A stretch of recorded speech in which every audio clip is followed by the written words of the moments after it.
Nice hatch pullet I'm watching. Her and her sister. Well, all her sisters, there's 6 of them. I set free on the yard, but she has a sister with blue legs that looks just like her. They're pretty nice, but mostly what I do is let my pullets mature free range. And once they survive the first winter, you know what I mean? They probably into their second year, they start feeling like hens. That's when I select them for breeding. But yeah, this is the winter, we'll just say the midwinter yard fowl right now.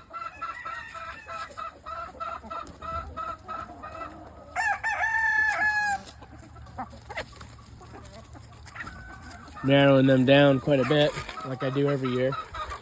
But this is the most I've ever had. I started planting more hemlocks.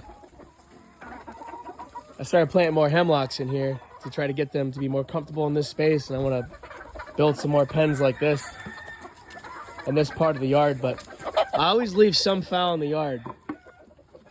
It doesn't matter, you know, what time of year, any of that. There's always going to be some fowl in the yard because it's easier, they're healthier, they're stronger. There's all kinds of reasons to leave them just be on the yard, but I'll try to rotate. I do my best to rotate everybody.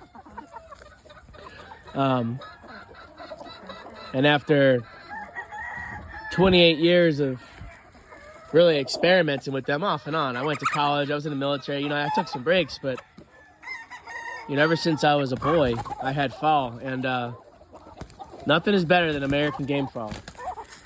You just have to consider that, you know, they're pugnacious. That's a little pullet,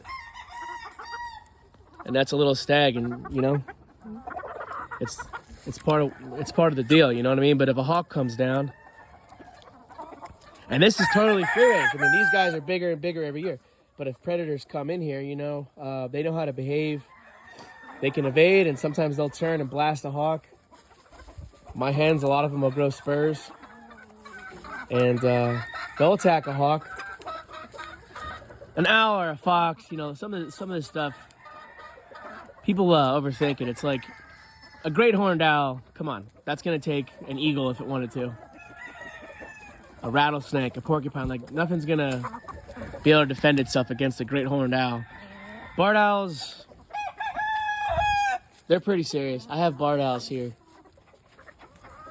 I used to have great horned owls around in Pennsylvania, and they were the most serious predator I had. But right now, for me, it's probably barred owls and red shoulder hawks. So a red shoulder hawk will take one of these hens if they wanted, if they can catch them.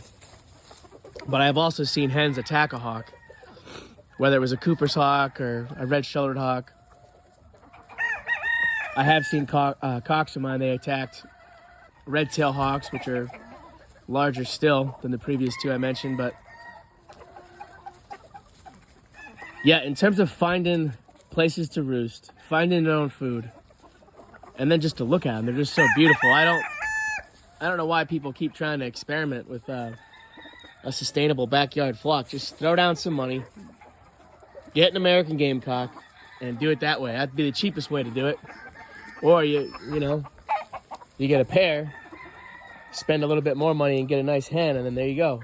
You got free-range chickens, the most sustainable, the most beautiful, the most healthy, the most intelligent. I mean, you can go on and on. I really don't know why people would go away from the original. But the yard lets me see, like, who deserves to be here, basically. I mean, if my pullets have to run the gauntlet to become hens, that's some serious natural selection going on. But I also get to watch these stags. And when you have stags like this, some will run, they're not mature. So mentally, they're not even close. Like, these guys are young. You can see the little nubs on their spurs. Or they don't really have spurs. They have, like, little tiny nubs right there. But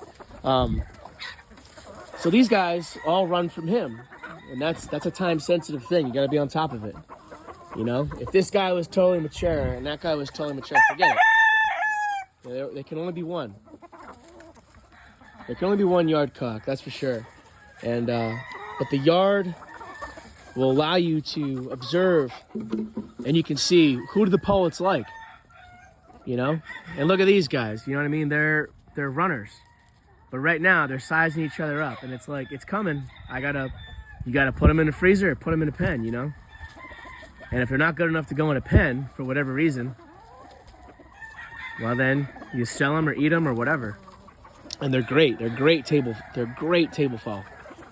I mean, even one of these little hens, I don't like butchering my hens, but I have so many because of what they are. And there's so many places for them to roost. Look, they don't get wiped out. They get killed, of course they get killed, but they don't completely get killed. You know, I've messed around with so many different breeds. People are funny, man. They say this is the best chicken, blah, blah, blah. It's like, nothing beats the American game.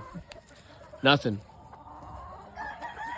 You let them go, you throw some food down. There's a few places that they can get out of the weather, and that's it. You don't even need a coop, you know, unless like, you know, you got neighbors or something. But yeah, let them go during the day then, and they'll roost in a little coop you have. See how they all act? That's an aerial threat. Something just flew overhead. And they all shut up and listen.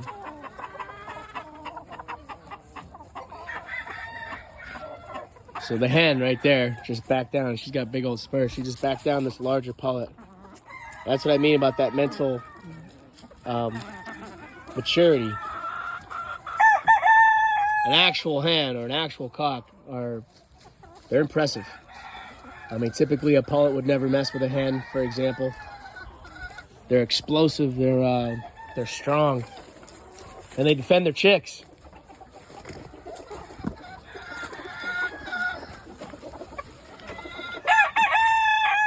And they're the most beautiful fowl you can have. I don't know why you'd want to mess with something that was like big and goofy and slow and eats a lot of food and then just gets killed, you know?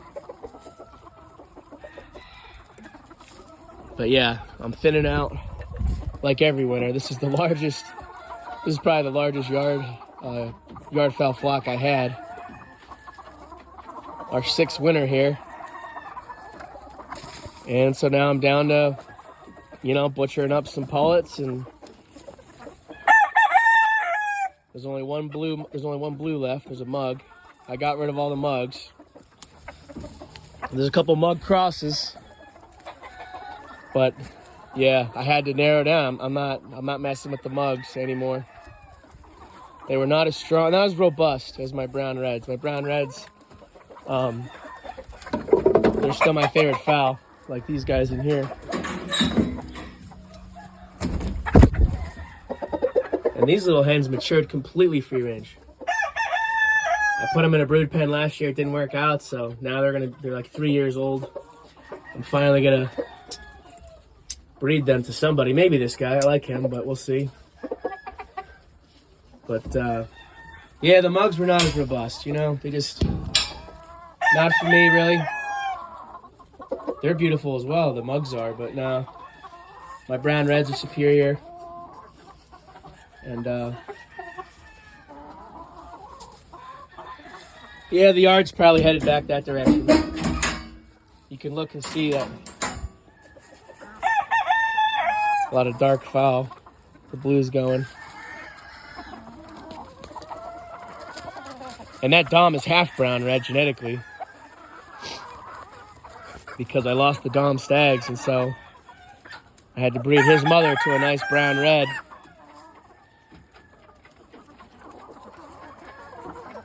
And look, you can see those other stags aren't really around, you know. They run from this guy, so that's telling. They're also very young, but yeah, you gotta pen them up, put them in the freezer, whatever.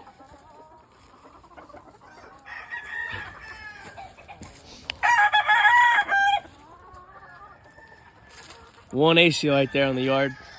I had them all out, and I lost probably half of them, unfortunately. I bred some. I've been breeding her sisters this past autumn. They still got chicks. I gotta put her in a pen. Or else, you know, you lose them. That's the risk. That brown red's not staying.